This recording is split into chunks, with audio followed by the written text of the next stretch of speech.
आगामी विधानसभा चुनाव से पहले बीजेपी ने बड़ा संगठनात्मक फेरबदल किया है।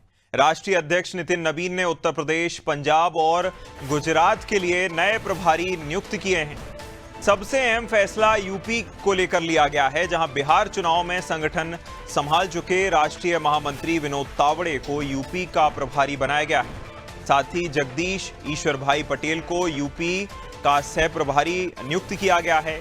वहीं डॉक्टर सतीश पुनिया को पंजाब और तरुण चुग को गुजरात की जिम्मेदारी सौंपी गई है। तावड़े पहले हरियाणा और बिहार में संगठन की कमान संभाल चुके हैं। वहीं पुनिया हरियाणा में चुनावी जिम्मेदारी निभा चुके हैं, जबकि तरुण चुग जम्मू कश्मीर और तेलंगाना के प्रभारी रह चुके हैं। बीजेपी इन नियुक्तियों को अगले चुनाव की तैयारी के तौर पर देख रही है, जहां यूपी में पार्टी के सामने सत्ता बरकरार रखने की चुनौती होगी। पंजाब में बीजेपी संगठन विस्तार के साथ सभी सीटों पर अकेले चुनाव लड़ने की तैयारी कर रही है। वहीं गुजरात में रिकॉर्ड बहुमत वाला प्रदर्शन दोहराने की कोशिश रहेगी। बता दें कि एक दिन पहले ही पार्टी ने 65 सदस्यीय राष्ट्रीय कार्यकारिणी का भी ऐलान किया था। स्मृति ईरानी और राम माधव की संगठन में वापसी भी उसी बदलाव के तहत हिस्सा रही। अब नए प्रभारियों की नियुक्ति के साथ बीजेपी ने आगामी चुनावी तैयारी का अगला बड़ा संकेत दिया है। और इस विषय पर ज्यादा जानकारी के लिए, प्रकाश डालने के लिए हमारे साथ मनोज वर्मा, पॉलिटिकल एडिटर, हमारे साथ जुड़ गए हैं। मनोज जी, देखिए, जिस तरह का बदलाव, इससे पहले हमने एक पूरा का पूरा संगठन की, अगर हम रीबूट शब्द का प्रयोग करें तो गलती नहीं होगी, क्योंकि एक बड़ी संख्या में नए लोगों को लाया गया है और बहुत कम चेहरों को रिपीट किया गया है। और फिर आज जब बड़ी जिम्मेदारी सौंपी गई है अलग अलग लोगों को, और यूपी की सबसे बड़ी जिम्मेदारी सौंपी गई है, या क्या बताता है मनोज जी?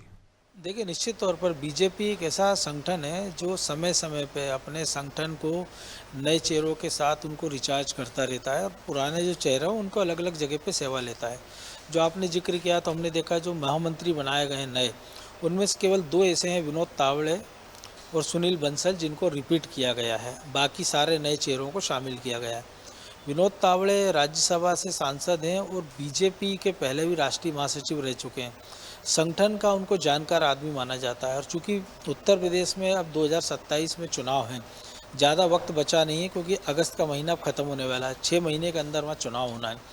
तो वहाँ के सामाजिक समीकरण साधने के लिए पहले हमने देखा है कि जो वहाँ का ओबीसी मोर्चा है बीजेपी का, उसका राष्ट्रीय अध्यक्ष उत्तर प्रदेश से लाया गया है। स्मृति ईरानी जैसे फायर ब्रांड नेता को उत्तर प्रदेश के कोटे से राष्ट्रीय महासचिव बनाया गया है। और विनोद तावड़े का जो आपने जिक्र किया, पहले उनको अहम जिम्मेदारी मिली है। बीजेपी के लिए इस बार भी ये चुनाव इसलिए अहम हो गया है कि पिछले लोकसभा चुनाव में जो बीजेपी बहुमत से 32 सीटें दूर रह गई थी, 272 का आंकड़ा चाहिए था, 240 सीटें मिली थी, उसमें उत्तर प्रदेश का एक बड़ा योगदान था, क्योंकि बीजेपी की वहाँ पिछली बार की 65 सीट से सिमटकर 32 सीटें रह गई थी। और अगर वो 33 सीटें और वहाँ अगर पिछला प्रदर्शन दोहरा देती तो उसको बाकी अपने किसी और दल की सहयोग की ज़रूरत नहीं पड़ती, वो अपने के दम पर मेजोरिटी ले आती। अब चूंकि उत्तर प्रदेश में चुनाव 27 में है और 29 में लोकसभा का चुनाव है, तो यहाँ का असर फिर अगले चुनाव में रिफ्लेक्ट जरूर होता है।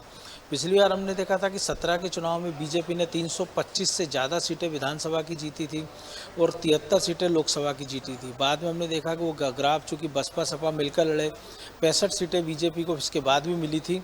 और लेकिन चुनाव में जो विधानसभा का चुनाव, उसमें बीजेपी की सीटों की संख्या घटी थी, लेकिन फिर भी मेजोरिटी से कहीं ज़्यादा सीटें मिली थी। इस बार चूँकि सपा और कांग्रेस की सीटें बीजेपी से कुल मिलाकर ज़्यादा, अकेले सपा की सीट भी बीजेपी की कुल लोकसभा सीट से ज़्यादा है। तो ऐसे में बीजेपी का प्रदर्शन, बीजेपी के नेतृत्व की चिंता इसी बात को लेकर कि पहले विधानसभा में अच्छा प्रदर्शन किया जाए और उस फ्लो को, उस मोमेंटम को लोकसभा चुनाव तक मेंटेन किया जाए, क्योंकि इसके बाद लगभग 1.5 साल के अंतराल पर लोकसभा का चुनाव होने वाला होता है। तो पूरा का पूरा संगठन को रिबूट किया गया है। पहले प्रदेश अध्यक्ष को बदला गया था और अब संगठन के 2 नए प्रभारियों को बनाया गया है। विनोद तावड़े अमित शाह और नरेंद्र मोदी की गुड बुक में माने जाते हैं, संघ से उनका अच्छा तालमेल है। और विनोद तावड़े की खासियत है कि जो उत्तर प्रदेश की जटिल जाति संरचना है, क्योंकि वहाँ जाति के हिसाब से वोटिंग का पैटर्न ज़्यादा रहा है, तो उसको बखूबी समझते हैं। बिहार में उन्होंने ये करके दिखाया है और लगभग वैसी राजनीतिक परिदृश्य उत्तर प्रदेश में है। इसलिए विनोद तावड़े को वहाँ कमान अभी से सौंप दिया गई है कि वो अब पहली फुर्सत में अभी से वो कामकाज शुरू कर दें, ताकि बीजेपी को मिशन 2027 में कोई दिक्कत ना आए। गुजरात में बीजेपी का बम्पर गड़ रहा है क्योंकि वहाँ से खुद अमित शाह और नरेंद्र मोदी आते हैं, इसलिए पार्टी ने वहाँ प्रभारी बना दिया। हम देखते हैं कि पिछली बार भी बीजेपी को वहाँ 156 सीटों का भारी भरकम बहुमत मिला था और कांग्रेस के पास जो नेता प्रतिपक्ष बनाने लायक सीटें भी नहीं बची थी।